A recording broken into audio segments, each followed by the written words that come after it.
s'il te met à part, lui seul, il te donne la garantie de te protéger. Amen. Enfin, que rien ne t'arrive. Israël, ils avaient cette protection divine. Mais le roi Balak ne savait pas. Il lui dit non, allez me trouver l'homme de Dieu quand il viendra pour me montrer ce peuple. Enfin, je vais les battre. Il a oublié que c'était le peuple de Dieu. Amen. Si nous continuons,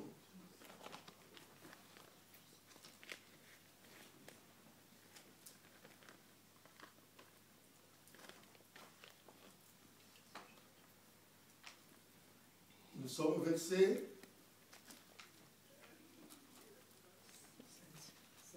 7. Nous sommes au verset 7. Avec cette tablette, ça passe vite, des fois ça monte à une vitesse terrible.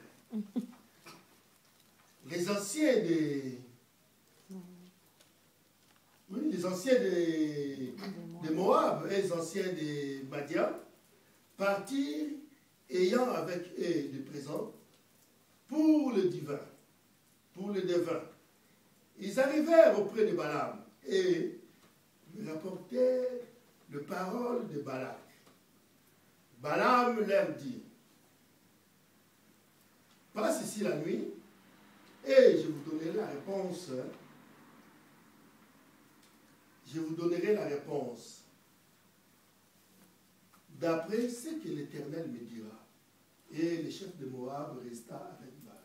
Parce que Balaam, lui, il ne voulait pas donner la réponse comme ça à hasard, parce qu'il était l'homme de Dieu. Amen. Avant qu'il prononce quelque chose, il faut que Dieu donne l'approbation. Bien-aimé dans le Seigneur. Toi qui marches avec le Seigneur, tout ce que tu vas faire, d'abord consulter le Seigneur. Amen. Quelle que soit la façon, mais le Seigneur peut t'indiquer la réponse c'est ton problème. Parce que quand on demande à Dieu, Père, je vais faire ceci ou cela, Dieu, il sait comment te répondre. Parce que si tu le demandes avec ton cœur, voilà, si des fois des réponses n'arrivent pas dans les moments convenus, peut-être parce que la Bible nous dit aussi, des fois nous demandons mal. Amen. Mais quand on demande à Dieu pour son intérêt, ce que tu veux faire, Dieu va te répondre. Amen. Quelle que soit la façon qu'il te répondra, tu sauras que la question que je me posais, mais voici la réponse. Dieu va te le montrer.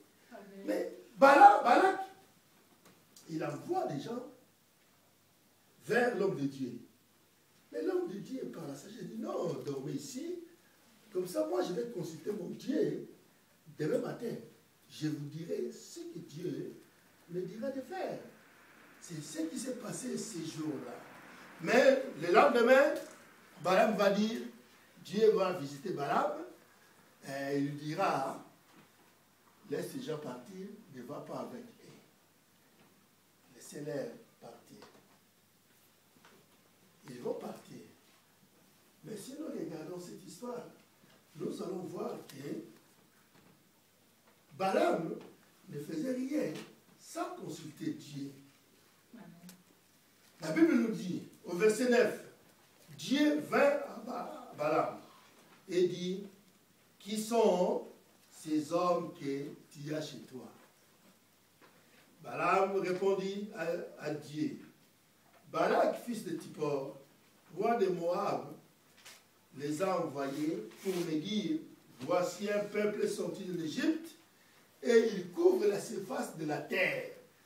Donc, maudis-moi ce peuple. Bien-aimé dans le Seigneur. Il lui dit, viens, maudis-les. Peut-être ainsi pourrais-je les combattre et les chasserai-je.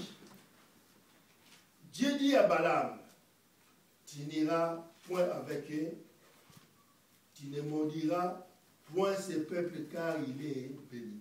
Amen. Balaam se leva le matin et il dit au chef de Balak, allez dans votre pays car l'Éternel refuse de me laisser aller avec vous. Et les princes de Moab se levèrent retournèrent auprès de Balak et dirent, Balaam a refusé de venir avec nous. Balaam a refusé. Parce que Dieu n'a pas voulu. Dieu a dit non, tu ne peux pas venir, tu ne peux pas maudire mon peuple. Mais les messagers, quand ils retournent vers Balak, ils vont apporter le message, comme nous venons de voir. Balak va dire non, il va envoyer encore d'autres messagers. Maintenant, un bon plus nombre, il dit non, quand tu viendras, oh, je vais te mettre aux éloges, je vais te présenter devant les grands, je vais t'élever, tu serais grand. Donc pour le convaincre de venir, pour venir lui maudire le peuple de Dieu. Il était là. Il va envoyer encore des messagers. Ces tests, il faut qu'on parle bout par bout, parce que sinon, on ne peut pas bien comprendre les Écritures. La Bible va nous dire ceci. Balaam envoie de nouveau les chefs en grand nombre, nous sommes au verset 15, et plus considérés que les précédents.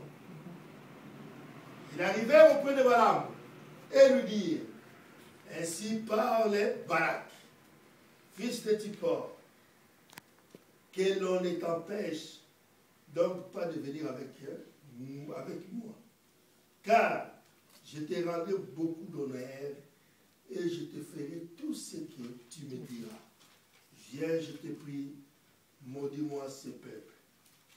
Balaam répondit et dit aux serviteurs de Balak, quand Balak me donnera sa maison pleine d'argent et d'or, je ne pourrai faire aucune chose, ni petit, ni grand, contre l'ordre de l'Éternel, mon Dieu. Amen. Donc, Balaam, pour qu'il agisse, il agisse seulement quand Dieu lui dit. Mais toi, tu l'appelles pour lui dire, viens me maudire ce peuple, si longtemps que ce peuple sont les fils de Dieu. Amen. Sont les peuples que Dieu a mis à part. Sont les peuples que Dieu est en train de conduire. Bien-aimé dans le Seigneur, toi qui es avec notre Seigneur, toi qui as le Saint-Esprit en toi, de quoi aurais-tu peur? Amen. Parce que Dieu est avec toi. Dieu a pris la place dans ton cœur. Amen. Comme Dieu habite en toi, Amen. tout peut arriver. Mais rien du mal t'arrivera. Amen. Parce qu'il est avec toi. Amen. Des fois, il y a des circonstances qui arrivent dans nos vies parce que Dieu sait le permet, afin de nous éprouver pour voir notre comportement vis-à-vis de lui. Amen. Parce que sans ça, ça ne va rien nous arriver. Dieu, il nous laisse seulement pour voir comment on va réagir, comment on va se comporter. Voilà pourquoi il y a des problèmes qui arrivent dans notre vie. Quand ça arrive, bénis l'Éternel. Seigneur, je te bénis pour cette situation qui m'arrive. Dans la souffrance, bénis Dieu. Père, moi je te bénis pour ce qui m'arrive aujourd'hui. Je ne savais pas que moi aussi je devais avoir ça, mais comme je l'ai eu, Père, je te bénis. Il serait content, il dit, ah, il a répondu. Il serait content. Bien-aimé dans le Seigneur, nous allons continuer.